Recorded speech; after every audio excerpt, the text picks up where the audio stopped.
میں گیا ہوا تھا آسام،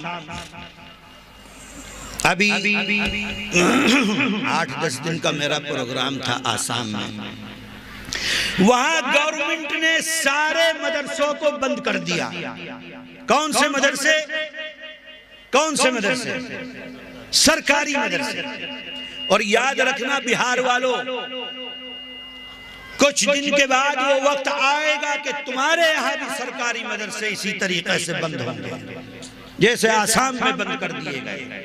بہت مزے کے ساتھ بیٹھ کر جو سرکار کا پیسہ لیتے ہو اور بڑی چپڑ چپڑ کر کے اپنے گھر میں سرکار کا پیسہ کھاتے ہو، جب سرکار مدرسے بند کرے گی تو سمجھ میں آئے گا۔ جمعیت علماء روز اول سے اس کی مخالف ہے۔ جمعیت علماء ہند کے صدر محترم حضرت مولانا حسین احمد مدنی رحمت اللہ علیہ، فدائے ملت حضرت مولانا اسعد مدنی رحمت اللہ علیہ، اور جمعیت علماء ہند کے موجودہ صدر حضرت مولانا سید ارشد مدنی دامت برکاتہم، ہر جگہ اس وقت سے آزادی کے وقت سے آج تک جمعیت علماء یہ اعلان کر رہی ہے کہ آپ اپنے مدرسوں کو سرکار کے حوالے مت کیجئے، اس لیے کہ یہ مدرسے آپ کا دین ہیں، یہ مدرسے آپ کی دنیا نہیں ہیں۔ اپنے دین کو سرکار کے حوالے مت کرو، اپنے دین کو سرکار کے حوالے مت کرو۔ شیخ الاسلام یہ فرما کے دنیا سے چلے گئے، فدائے ملت یہ فرما کے دنیا سے چلے گئے، حضرت مولانا ارشد مدنی آج جگہ جگہ کے اوپر اس بات کو اعلان فرماتے ہیں کہ اپنے مدرسے سرکار کے حوالے مت کرو۔ دیکھو آج کیا ہوا ہے، ایک آرڈر سے سارے مدرسے جو سرکاری مدرسے تھے، یہاں ان کو سرکاری مدرسے کہا جاتا ہے، آسام میں ان کو ٹائٹل مدرسے کہا جاتا ہے۔ جتنے سرکاری اور ٹائٹل مدرسے تھے ان سب مدرسوں پر تالا لگا دیا گیا۔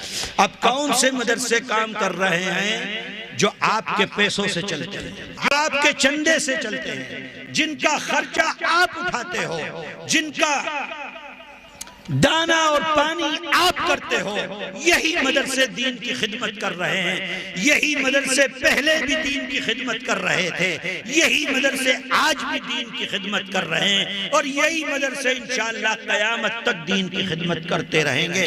اے مسلمانوں، اپنے اندر وہ حوصلہ اور وہ جذبہ پیدا کرو کہ قیامت تک ان مدرسوں کو چلانے کا جذبہ ہم اپنے دل کے اندر رکھتے ہیں انشاءاللہ تعالی۔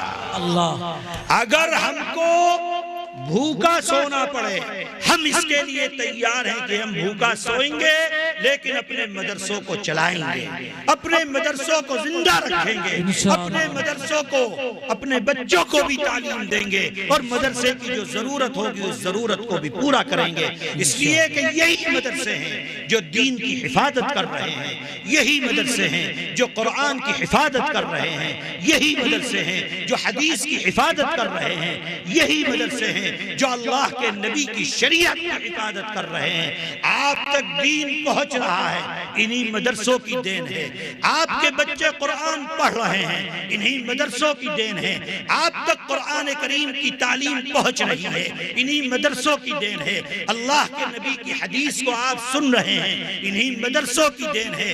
آپ کے مردوں کو جنازے کی نماز پڑھانے والے امام مل رہے ہیں، انہی مدرسوں کی دین ہے۔ آپ کے بچوں کے کان میں اذان دینے والے لوگ مل رہے ہیں، انہی مدرسوں کی دین ہے۔ آپ کی مسجد میں نماز پڑھانے والے امام مل رہے ہیں، انہی مدرسوں کی دین ہے۔ آپ کی مسجد میں اذان دینے والے مؤذن مل رہے ہیں، انہی مدرسوں کی دین ہے۔ میرے بھائیوں، اگر یہ مدرسے نہ رہے، مسجد کے اندر نماز پڑھانے والا نہیں ملے گا، اگر یہ مدرسے نہ رہے، اذان دینے والا نہیں ملے گا، یہ مدرسے نہ رہے، قرآن پڑھانے والا نہیں ملے گا، یہ مدرسے نہ رہے، مسئلہ بتانے والا نہیں ملے گا، یہ مدرسے نہ رہے، اللہ کے نبی کی حدیث کو بتلانے والا نہیں ملے گا۔ اس دیش نے وہ وقت بھی دیکھا ہے کہ جب لوگ اپنے مردے کو اٹھا کر، یہی تمہارے برابر میں پٹنہ کے پاس صادق پور ہے، جاؤ جا کر معلوم کرو کہ جس وقت 1857 کی جنگ آزادی ہوئی ہے اور اس کے بعد یہاں سے